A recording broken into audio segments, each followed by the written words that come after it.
Alright, starting off first here with a 1920 Lincoln wheat cent. However, this Lincoln wheat cent design, as you can see, it looks like it's a silver coloration to it, not the regular copper color. It's because the 1920 Lincoln wheat cent design here was struck onto an Argentina 10-cent planchet. So a foreign coin planchet, and that's why this coin, graded by NGC at a VG10, sold for over $550. Super rare mint error there.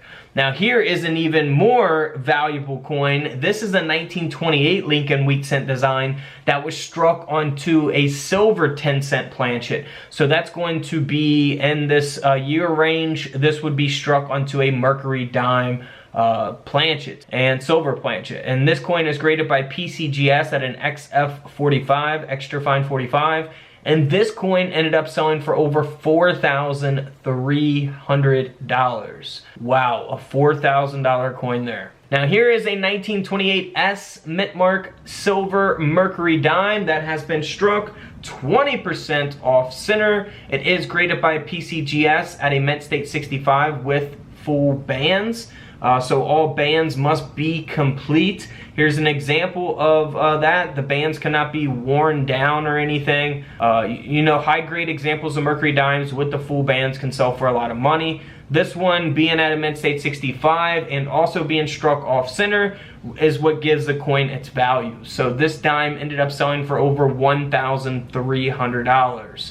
$1,300 coin there. Now here's a cool mint error. This is on an actual 1944 silver Jefferson nickel. So as you guys know, from 1942 to 1945, they produced 35% silver wartime nickels during the war. Now in 1942, keep in mind there was also non-silver nickels and silver nickels, so don't get those confused. If you want to know if your nickel is silver, all you have to do is look at the mint mark on the back of the coin. You see that large P mint mark? If there is a P, D, or S big mint mark in that spot on the reverse of the coin, then that is a silver nickel, 35% silver. Now this coin has a nice grade. It's graded by NGC at a mint state 63, and it has a mint error where the reverse has been struck through, and you can see that line going through there on the reverse of the coin all the way up through the building. So this coin ended up selling for over $165. Moving right along to a 1973 Lincoln cent that has an obverse brockage. This is graded by NGC at a mint state 65 brown. Of course, very noticeable type of mint error. We don't need a coin microscope or anything to you know, see these types of errors. This coin ended up selling for over $310. Now here's a very extreme type of mint error as well. We got a double strike. So the Kennedy half dollar from 1973, it is the S mint mark as well. So this is going to be the proof Kennedy half dollar coin. And like I say, the coin has been double struck with that design flipped over. So we'll see the obverse and the reverse together, and then the reverse and the obverse together. This coin graded by NGC sold for over $9,000. $9,600 to be exact. Now here's a 1974 D mint mark Lincoln cent that has an obverse brockage, taking up a large portion of the obverse of the coin here. This coin is graded by NGC as well at a mint state 66 red brown. And this penny ended up selling for $120 at auction. Not too bad. Now here's a very cool mint error. This is actually a proof dime. So proof coins like these is what you will typically find in your proof sets, right? This isn't the regular business strike dime that you'll see in your everyday pocket change, but it is the 1978 S mint mark that has an obverse partial clad layer missing. So we'll see that there clearly in the images displayed. You'll see, you know, a good portion of the clad layer here on the obverse of the coin missing. You know, you can actually look for missing clad layers on business strike coins. So we've shown you guys all kinds of different coins, such as state quarters that have missing clad layers on the front or on the back of the coin, the obverse or reverse. But in this case, it's a partial clad layer missing, which makes it, you know, look even more unique. This dime ended up selling for over $1,000. It's almost graded at a perfect grade as well, a proof 69. So 70 is the highest you can get on the coin grading scale. This is at a 69.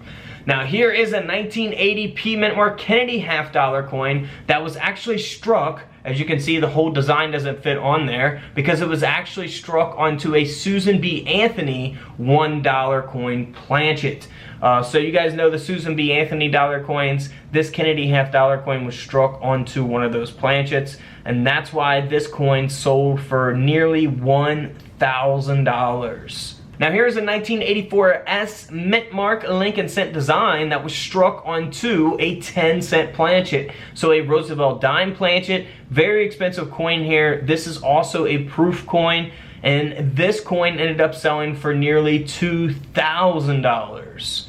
That is amazing. Moving right along to one of my favorite types of mint errors, a double denomination, 1996 P mint mark Jefferson nickel that was struck onto a 10-cent coin, so a Roosevelt dime. So you'll see both designs of the Jefferson nickel along with the Roosevelt dime, and this coin ended up selling for over $5,000. Can you believe that? What would you guys do with $5 grand if you sold this coin? Let me know in the comments below. Now this next coin is pretty cool. I love strike-through errors. You know, there's all kinds of different examples, different scenarios that could take place in the mint when it comes to strike-throughs. This is a no-dated Lincoln cent. Because of the result of the mint error, you cannot see the date. The obverse here has been struck through a piece of cloth. That's why you see that textured design there through a large portion of the obverse here of this penny. This coin is graded by NGC, and this penny ended up selling for over $380 US. Now here's one of my favorite die breaks, man, just because it's so large, taking up almost half of the Roosevelt dime. You can see there at the bottom of the coin that extra metal. That is a die break, also referred to as a cud. So, you know, these could be much, much smaller than this. Some could even take up more of the coin, could be larger than this. But when they're this large and they're this unique, they're typically going to be more valuable than a small little die break. You know, had this been a little bit different, say that die break or that cud was taking up a large portion of the top of the coin, and maybe you could see the date, maybe that would make it more desirable to certain collectors where you can actually see the date. In this case, it's a no dated Roosevelt dime because it's covering up the date. But this dime did sell for over $400. It is graded by PCGS at a mint state 61. Now here's another no dated coin. This is a Lincoln cent that had the obverse struck through a capped die. So you can look for die caps on all kinds of different coins and dates, not just, you know, a Lincoln penny. But this coin did sell for around $100. Now here's a very extreme type of mint error, a no dated Jefferson nickel that was struck 40% off center. Now this is the proof Jefferson nickel, so keep that in mind. It's not the regular business strike coin. And this coin, graded by NGC, sold for over $1,500, $1,500 US. Feel free to check out my other coin videos here on the page. We're uploading every single day. And don't forget to subscribe in the middle. Check out the videos to the left of me. And until tomorrow, I'll see you guys in the comment section below. This is Couch Collectibles, and this is where I disappear.